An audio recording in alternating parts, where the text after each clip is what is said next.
اعوذ باللہ من الشیطان الرجیم، بسم اللہ الرحمن الرحیم۔ السلام علیکم ورحمۃ اللہ وبرکاتہ۔ میرے پیارے ویور سبسکرائبر کیسے ہو؟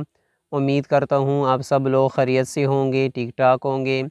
میں آپ لوگوں کے سامنے آج ہمارا گھر جنت میں ہے، اس کے بارے میں تفصیلی سی بات کروں گا۔ آپ لوگوں سے گزارش ہے کہ جو لوگ میرے چینل پر نئے ہیں تو پلیز میرے چینل کو سبسکرائب کریں اور بیل آئیکن پر کلک کریں تاکہ آنے والی ہر ویڈیو کے اپڈیٹ آپ کو مل سکیں۔ تو چلیں آغاز کرتے ہیں۔ ہمارا گھر جنت میں ہے۔ میرے محترم بھائیوں اور بہنوں، اللہ تعالیٰ نے ہمیں دنیا میں بیچ کر ہماری زندگی کا ایک مقصد طے کیا ہے، مگر ہم اس بارے میں جاہل ہیں، ہمیں معلوم ہی نہیں کہ ہمارا مقصد کیا ہے۔ ہر ایک انسان نے اپنے اپنے علم کے مطابق اپنے مقصد کو طے کیا ہے اور اسے حاصل کرنا اپنا کام سمجھا اور اختیار کیا۔ ہم اس مقصد کے پا لینے کو کامیابی سمجھتے ہیں اور اس کے نہ ملنے کو ناکامی سمجھتے ہیں۔ فطری طور پر انسان کی 4 صفت ہیں۔ انسان ظالم ہے، انسان جاہل ہے، انسان ضعیف ہے، انسان جلد باز ہے۔ جس میں یہ 4 صفت پائی جاتی ہیں، کیا وہ کبھی کسی بھی چیز کے بارے میں صحیح فیصلہ کر سکتا ہے؟ ہم اس قدر کمزور ہیں کہ پیٹ میں درد ہو تو ڈاکٹر کی طرف رجوع کرتے ہیں، دیوار ٹیڑھی ہو جائیں تو تعمیراتی انجینئر کی طرف بھاگتے ہیں، کپڑے کی ضرورت پڑیں تو اچھے ٹیلر ماسٹر سے رجوع کرتے ہیں، کسی کیس کا سامنا کرنا پڑ جائے تو تجربہ کار وکیل سے مشورہ کرتے ہیں۔ میرے بھائیوں، اتنی چھوٹی چھوٹی باتیں ہیں جن میں ہم دوسروں پر انحصار کرتے ہیں، پھر یہ کتنی بڑی حماقت ہے کہ ہم زندگی کے بارے میں خود فیصلہ کر لیتے ہیں۔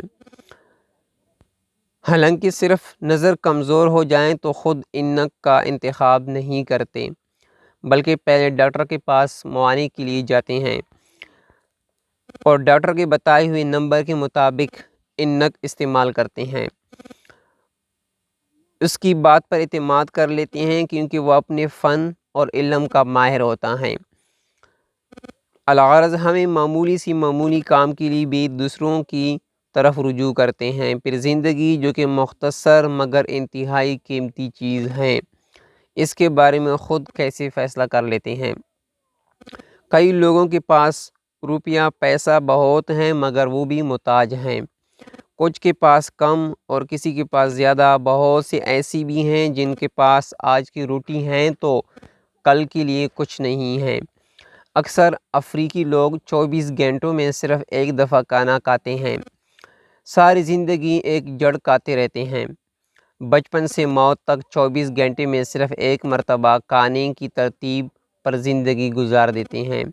نہ کافی، نہ چائے، نہ بسکٹ، نہ چاکلیٹ، ایک جڑ کے سوا کوئی خوراک نہیں۔ ہم سب فقیر ہیں، زندگی بہت تھوڑی ہے۔ ہم میں سے بہت لوگ ایسے ہیں جو زندگی بھر کماتے ہیں مگر اپنی کمائی سے خود نفع نہیں اٹھا پاتے، کلوہوں کی بیل کی طرح کام میں جتے رہتے ہیں اور جب کھانے کا وقت آتا ہے تو موت آ لیتی ہے۔ دنیا میں 99% لوگ اپنی کمائی سے نفع نہیں اٹھا پاتے۔ زندگی بسر کرنے کے طریقے۔ دنیا میں چنگیز خان سے بڑا فاتح کوئی نہیں آیا۔ 65 برس کی عمر تک برسر پیکار رہا اور علاقے پر علاقے فتح کرتا رہا۔ آخر میں کہنے لگا، افسوس، زندگی تو لڑتے لڑتے گزر گئی، جب حکومت کرنے کا وقت آیا تو زندگی ختم ہونے کو ہے۔ چونچہ اس نے پوری دنیا سے بڑے بڑے ماہر طبیب اکٹھے کیے اور ان سے کہا، مجھے کوئی ایسا نسخہ بتا دو جس سے میری زندگی بڑھ جائے۔ ان اطباء میں ایک طبیب چینی بھی تھا۔ اس نے کہا، ہم تمہاری زندگی کا ایک سانس بھی نہیں بڑھا سکتے، البتہ تمہاری جو زندگی باقی ہے اسے اچھی طریقے سے گزارنے کا طریقہ ضرور بتا سکتے ہیں۔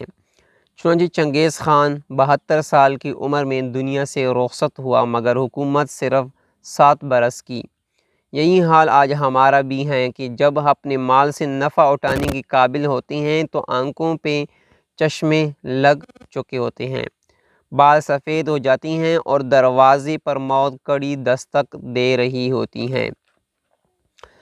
ٹک ہرس و ہوس کو چھوڑ میاں، مت دیس بدیس پرے مرا، قزاق اجل کا لوٹے ہیں دن رات بجا کر نکارا، کیا بدیہا بنسا گول شتر، کیا گونی پلا سا بارہ، کیا گیہوں چاول مٹھ مٹر، کیا آگ دھواں اور انگارہ، سب ٹاٹا پڑا رہ جائے گا جب لاد چلے گا بنجارہ۔ یہ ایک چھوٹی سی شعر تھی۔ جب وہ کالی گاڑی میں ڈال کر لے چلیں گے تو سب ٹاٹا یہیں رہ جائیں گا۔ چونچہ شیرشاہ سوری نے جب دلی کو فتح کیا تو کہنے لگا، افسوس میرے سر پہ حکومت کا سورج اس وقت چمکا ہے جب میری اپنی زندگی کا سورج غروب ہونے والا ہے۔ دنیا میں تقریباً 99% لوگ ایسی ہیں جب وہ اپنی محنت اور تجارت سے نفع اٹھانے کے قابل ہوتی ہیں تو اپنی زندگی کا سفر طے کر چکے ہوتے ہیں۔ سامنے اسٹیشن نظر آ رہا ہوتا ہے، ہماری اگلی نسل جس کے لیے ہم قدر مطمئن ہوتے ہیں کہ چلو ہم نہ صحیح ہمارے آنے والی نسل تو آرام سے زندگی گزاریں گی، تو ہمارے اپنی ہی ہمارے جان کے دشمن بن جاتے ہیں۔ آدمی ہمیشہ عروج میں ہی رہیں، یہ تو ہو ہی نہیں سکتا، اللہ پاک اپنی تو ہماری ہی جان کے دشمن بن جاتے ہیں۔ آدمی ہمیشہ عروج میں ہی رہے، یہ تو ہو ہی نہیں سکتا، اللہ پاک اپنی قدرت ہمیں دکھاتے ہیں کہ کس طرح وہ فقیر کو غنی اور غنی کو فقیر بنا دیتے ہیں، اور کس طرح وہ عزت کو ذلت اور ذلت کو عزت سے بدل دیتے ہیں۔ اولاد کا مقدر کون بناتا ہے؟ ہمارا ایک رشتہ دار نے بڑی دولت اکٹھی کی، ساری زندگی مال جمع کرنے میں گزار دی۔ اس نے اپنی بیٹی کی شادی کے موقع پر جہیز کی صورت میں اسے بھی پناہ سامان دیا، حتیٰ کہ وہ کہا کرتا تھا، میں نے اپنی بیٹی کو اتنا سامان دیا کہ مرتے دم تک کسی کی محتاج نہ ہوگی، مگر قسمت کے ستم ظریفی دیکھیں کہ اس کی بیٹی کو طلاق ہو گئی۔ اس کی بیٹی کو سسک کر مرتے ہوئے ہم نے خود دیکھا، نہ پیسہ کام آیا اور نہ ہی مال و اسباب۔ ثابت ہوا کہ ماں باپ اولاد کا مقدر نہیں بناتے بلکہ اپنا مقدر اولاد خود اپنے ساتھ لاتی ہیں۔ اگر بالفرض اولاد کے لیے مال جمع کر لیا ہے تو اولاد کے پاس اس مال سے نفع حاصل کرنے کے لیے وقت ہی کتنا ہے؟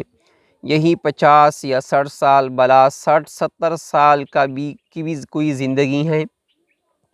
مال و دولت کی دوڑ میں میرے بھائیوں اور بہنوں، ہم سب اس لحاظ سے بھی محتاج اور فقیر ہیں کہ ہمارے پاس دولت تو بہت ہیں مگر وقت بہت کم ہے۔ وقت گزرنے کا احساس ہی نہیں ہوتا۔ جس کے پاس دولت کم ہے وہ سوچ سمجھ کر خرچ کرتا ہے اور بجٹ بناتا ہے، پوری مہینے کا حساب لگا کر ایک ایک روپیہ سوچ و بچار کے بعد خرچ کرتا ہے۔ البتہ جس کے پاس دولت کا فراوانی ہوتی ہے اسے سوچنے کی ضرورت ہی نہیں ہوتی، مگر ہمارے پاس زندگی کے گنے چنے سانس ہیں۔ اگر آج کی انسانیت نے اپنی اس مختصر زندگی کو صرف مال و دولت کی دوڑ میں ضائع کر دیا تو بہت بڑا نقصان ہوگا۔ اللہ کی اطاعت کا شربت کیا ہے؟ میرے دوستوں، ایک دفعہ ایک فیکٹری میں جانا ہوا، میں نے دیکھا کہ ایک طرف سے خالی بوتلیں آ رہی تھی، ان کے اوپر لگی مشین سے ان میں جوس بھرا جا رہا تھا، اسی ترتیب سے جوس بھرا جاتا اور بوتلیں آگے چلی جاتی۔ بعض اوقات وقت کا فرق پڑ جاتا تو بعض بوتلیں خالی آگے گزر جاتی، چونچہ ایک آدمی اس بوتل کو اٹھا کر دوبارہ پیچھے لائن میں لگا دیتا، اس طرح وہ دوبارہ آتی اور بھر کے آگے چلی جاتی، اور یہ سب کچھ دیکھتے ہوئے مجھے خیال آیا کہ یہ خالی بوتل تو دوبارہ بھر گئی، لیکن جو منٹ میرا ضائع ہو گیا اسی کائنات کی کوئی طاقت واپس نہیں لا سکتی۔ وہ سانس، وہ لمحہ اور وہ گھڑی جو خالی چلی گئی اور اس میں اللہ کی اطاعت کا کوئی شربت نہ بھر گیا تو کل قیامت کے روز اوقات کی یہ بوتلیں خالی ہوگی۔ لیکن حیرت کی بات یہ ہے کہ ہم ایسی چیزوں کے لیے اپنی زندگیاں کپائے جا رہی ہیں کہ جنہیں زندگی کے تار ٹوٹتی ہی دوسری لوگوں کے لیے چھوڑ جانا ہے۔ اسی لیے اللہ تعالیٰ نے دنیا کو دھوکہ کہا ہے۔ آدمی دنیا میں ایسا مصروف ہوتا ہے کہ سمجھتا ہے کہ جیسے یہاں سے جانا ہی نہیں۔ اگر آدمی مرض الموت میں مبتلا ہو اور غالب گمان یہ ہو کہ مر جائیں گا، اسی صورت میں اگرچہ زندہ رہیں اور بات چیت بھی کرتا ہو تو شریعت کے مطابق اس صورت میں اس کے 2 حصے مال پر آیا ہو جاتا ہے۔ اب اگر وہ اپنے مال کے بارے میں کوئی فیصلہ یا تصرف کرنا چاہیں تو صرف ایک حصے پر کر سکتا ہے۔ یہ کہاں کی عقل مندی ہے۔ اس لیے میرے بھائیوں اور بہنوں، اسی چیز پر محنت کرتے چلے جانا جیسے موت کے وقت چھوڑ کر چلے جانا ہے۔ یہاں کہاں کی عقل مندی اور دانش ہے۔ اللہ تعالیٰ ہمیں اپنی علم کے ساتھ ایک تجارت بتا رہا ہے، اور پوری قرآن میں ایک ہی جگہ اس کو بیان کیا ہے۔ آپ لوگ اپنی علم کے مطابق تجارت کر رہے ہیں۔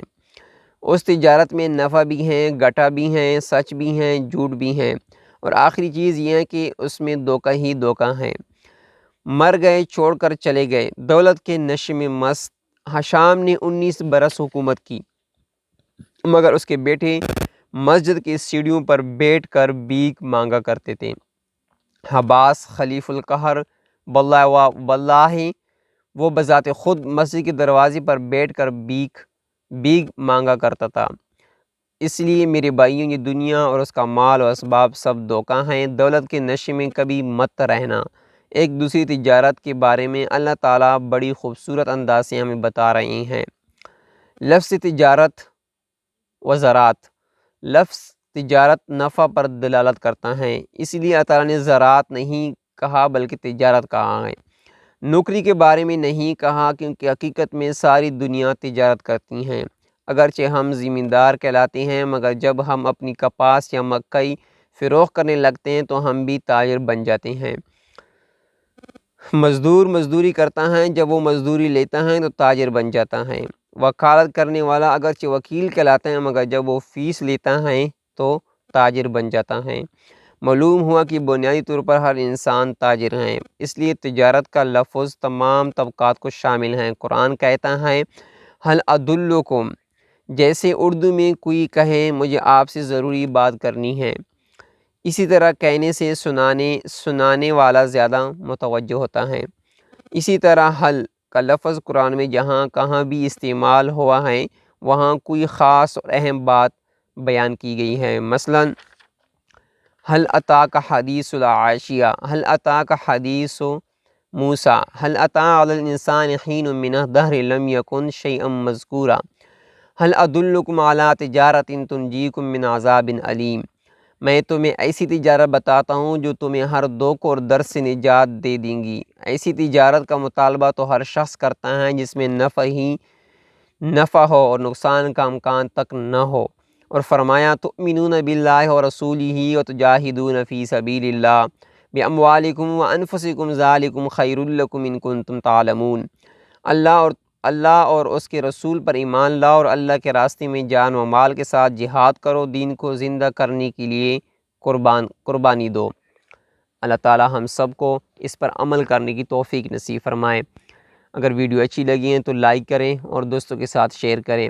ملتے ہیں انشاءاللہ نیکسٹ ویڈیو میں، تب تک اجازت دیجیے۔ السلام علیکم ورحمۃ اللہ وبرکاتہ۔